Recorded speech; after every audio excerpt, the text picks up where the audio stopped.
ես օրինակ այդպիսի մի վիճակագրություն եմ դուրս բերել, որը իհարկե դեռ փորձագիտական մակարդակով վերստուգման անհրաժեշտություն ունի, բայց առնվազն քաղաքական մակարդակով իմ տպավորությունները գնալով ավելի ու ավելի հիմնավոր են դառնում։ Ընդ որում ես չեմ կարող եւ չեմ ասի, թե այս շրջապտույտի մեկնարկային կետը որտեղ է, Հայաստանում է թե Ադրբեջանում, որովհետև ոչ թե դրա համար, այսինքն դա փորձել դա անել նշանակում է մտնել նոր բանավիճային տրամաբանության մեջ։ Մասնավորապես ես մի այսպիսի ներքին կապ եմ տեսել, որ օրինակ ինչքան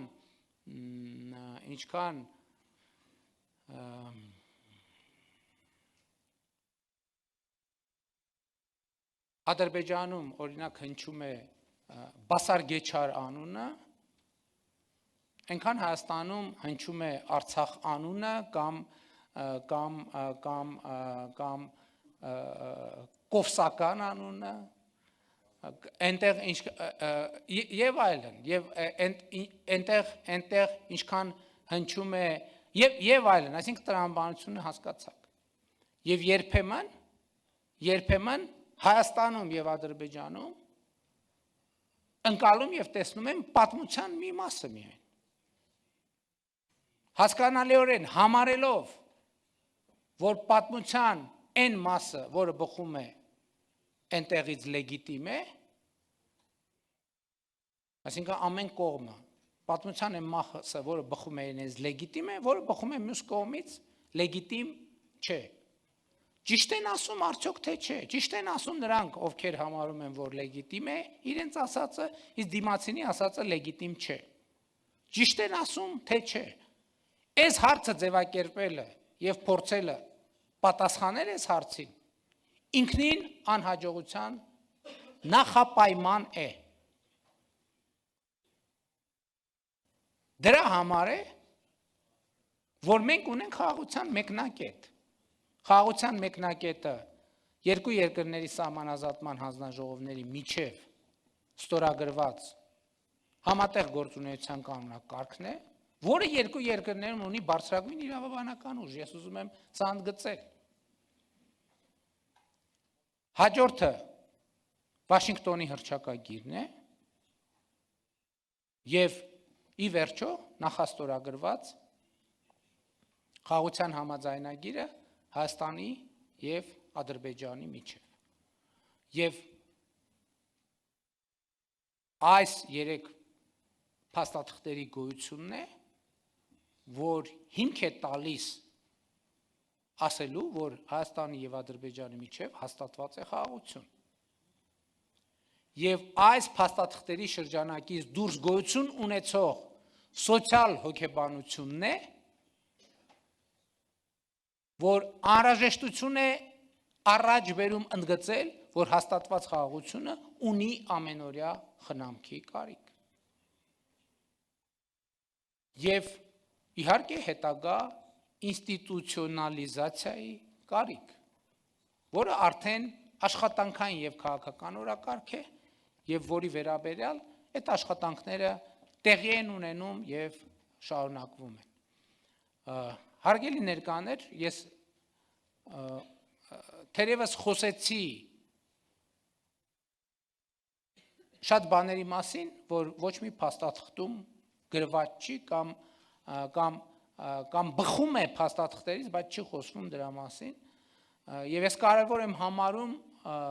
եւ ուրախ եմ այս հարթակի հնարավորության համար, որտեղ կա հնարավորություն նման բաների մասին խոսելու, որովհետեւ բոլոր այն փաստաթղթերը, որ ընկած են այս խոսակցության հիմքում, հրապարակված են եւ իհարկե դեռ կշարունակվեն քննարկվել, բայց ես կարծում եմ, որ խաղաղության խնամքի տեսակետից շատ կարևոր է, որ ինչպես ընդունված է ասել, մենք այս զուգահեռ խոսակցությունը ունենանք, որովհետև այս զուգահեռ խոսակցությունն է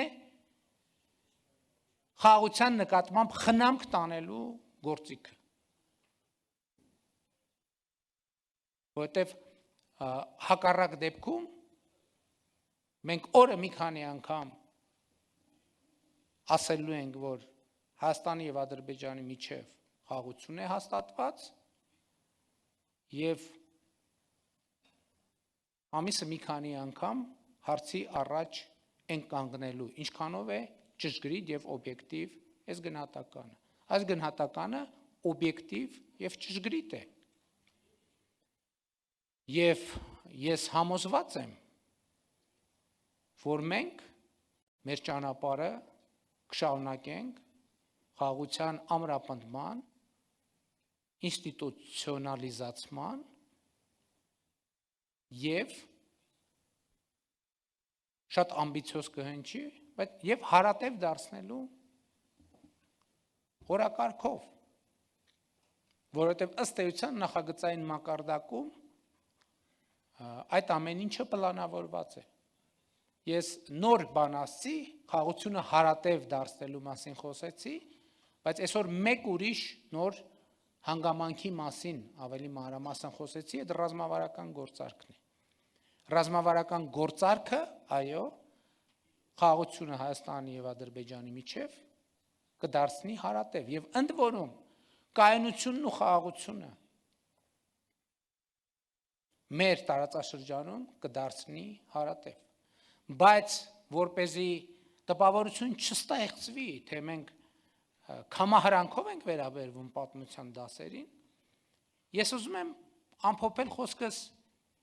մի դրվագով, մի խոսակցությամբ, որը սկսվեց վերջերս Փարիզի խաղաղության համաժողովի ընթացքում, երբ մասնակիցներից մեկը իմ ելույթից հետո հարց տվեց,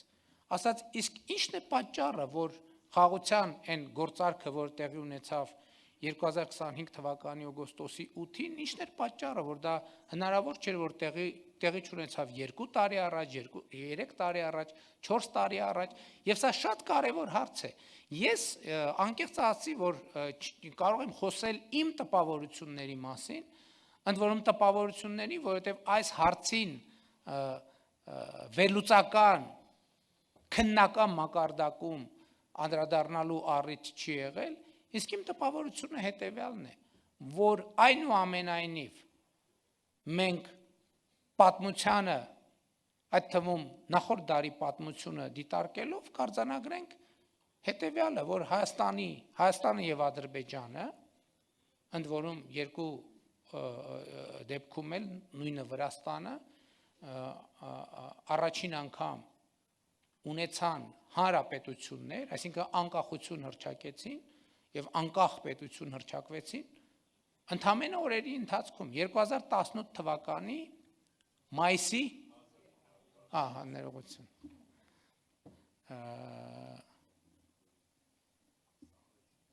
զուգահեռներն էլ է շատ կարևոր, որովհետեւ 1918-ից 25 թվականը եւ 2018-ից 25 թվականը Շատ 18 թվականին օրինակ շատ մեծ էր հավանականությունը, որ մենք կգնանք պատմության վերարտադրության ճանապարհով։ Ուղղակի մեխանիկական վերարտադրության ճանապարհով։ Եվ այստեղ է նրբությունը, որ մի X պահի X ձևով, երբեմն ինտուիտիվ, երբեմն չպլանավորված ստացվեց, որ մենք պատմությունը ուղղակի վերարտադրելու փոխարեն նոր պատմություն ստեղծեցինք եւ նոր պատմություն ենք ստեղծում, բայց վերադառնալով 1918 թվականին 3 հարավկովկասյան երկրները ընդամենը օրերի ընթացքում մայիսի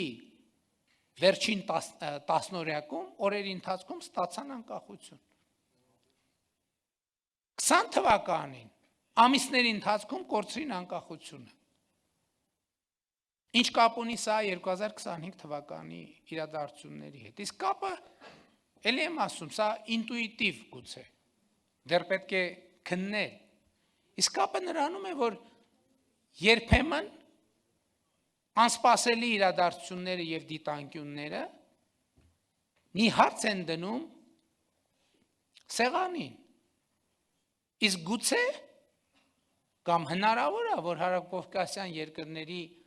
անկախությունների եւ անկախության կորուստների միջև ինչ որ ներքին տրամաբանական կապ կա։ Եթե սրան գումարենք, որ 1991 թվականին երեք երկրները իհարկե մի քիչ ավելի լայն համատեքստում էլի ըստ էության միաժամանակ ստացան անկախություն։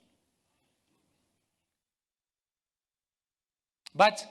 եթե խորհրդային տրամաբանության մեջ ենք նայում, մենք կարող ենք հարավկովկասյան երեք երկրների պատմությունը անկախության 90-ականների զուգահեռել նախկին խորհրդային ուրիշ երեք հանրապետությունների պատմության հետ։ Եվ խոսքը Մերձբալթյան հանրապետությունների պատմության մասին է։ Ովքեր անկախությունից հետո կամ անկախության շրջանում առաջին բանը, որ ասացին, կամ կարողացան պայմանավորվել հետևյալն է. եկեք չկենտրոնանանք պատմական հայրենիքի տրամաբանության եւ բանաձևի վրա, որովհետեւ մենք իրենք կկորցնենք մեր անկախությունը։ Եվ նրանք այս հիմքի վրա պայմանավորվեցին, հետո տարիներ, տասնամյակներ անց պարզվեց, որ դա չէ ամենակարևորը եւ ամենագլխավորը։ Եվ հիմա Մերձբալթյան երկրները ունեն բոլորովին ուրիշ հարաբերություններ, ունեն բոլորովին ուրիշ պատմություն, ունեն բոլորովին ուրիշ միջավայր։ Իհարկե մարտահրավերներ ունեն։ Խոսքը դրա մասին չէ։ Հարավային Կովկասում դա տեղի չունեցավ։ Էլի օբյեկտիվ եւ սուբյեկտիվ պատճառներով։ Բայց մենք հիմա կարող ենք դա անել արձանագրելով, որ մենք կարող ենք կենտրոնանալ մեր պետությունների, մեր պետականությունների, մեր անկախությունների, մեր ինքնիշխանությունների ամրապնդման վրա, ելնելով են կանխավարկածից, որ դրանք պատմականորեն ունեն ինչ-որ ներքին փոխկապակցվածություններ, որոնք գուցե թե այդ պատմաբանները, որ զբաղվելու լինեն, կարծում եմ շատ լավ թեմա է, որ զբաղվեն։ Իսկ ինչ ներքին փոխկապակցվածություններ կան։ Եվ իմ պատասխանը էլի ինտուիտիվ, որովհետև այդ պահին հարցը հնչեց եւ հարցին պետք էր պատասխանել, ինտուիտիվ դա էր, հիմա հնարավոր դարձավ, որովհետև 2024 եւ 2025 թվականին գուցե թե մեր անկախություններին սպառնացող ընդհանուր վտանգները գուցե թե ավելի տեսանելի կամ ոչ թե ավելի, կամ գուցե թե վերջին տարիների համար առաջին անգամ տեսանելի դարձան։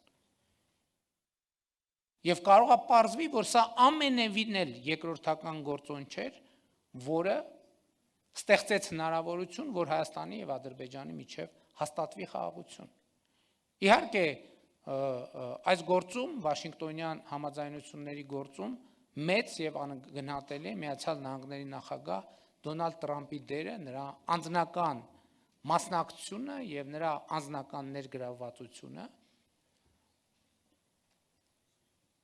բայց այնուամենայնիվ ուզում եմ ընդգծել, որ նախորդող շրջանում մենք երկու շատ կարևոր ձեռքբերում ենք արձանագրել։ Առաջինը սահմանազատման հանձնաժողովների համատեղ աշխատանքի կանոնակարգը եւ երկրորդը այն, որ մենք 2025 թվականի մարտին հասանք այն կետին, երբ հայտարարեցինք, որ խաղաղության համաձայնագրի նախագծի շուրջ բանակցությունները ավարտված են, խաղաղության համաձայնագրի նախագծի համաձայնեցմամբ։ Եվ հետևաբար ամփոփելով խոսքս, ուզում եմ արձանագրել, որ սա օրգանիկ խաղաղություն է, որը ստեղծվել է, ձևավորվել է տարածաշրջանում, սա ներմուծված խաղաղություն չէ, սա մեր տարածաշրջանում Հայաստանի եւ Ադրբեջանի միջև համատեղ աշխատանքի արդյունք է եւ այդ արդյունքը պետք է ամենօրյա խնամքի ենթարկվի եւ Հայաստանի Հանրապետության կառավարությունը եւ կառավարող մեծամասնությունը նվիրված են այս օրակարգին եւ մենք շարունակելու ենք առաջ ընթանալ այդ ռազմավարությամբ։ Շնորհակալ եմ եւ պատրաստ եմ մի քանի հարցերի պատասխանել։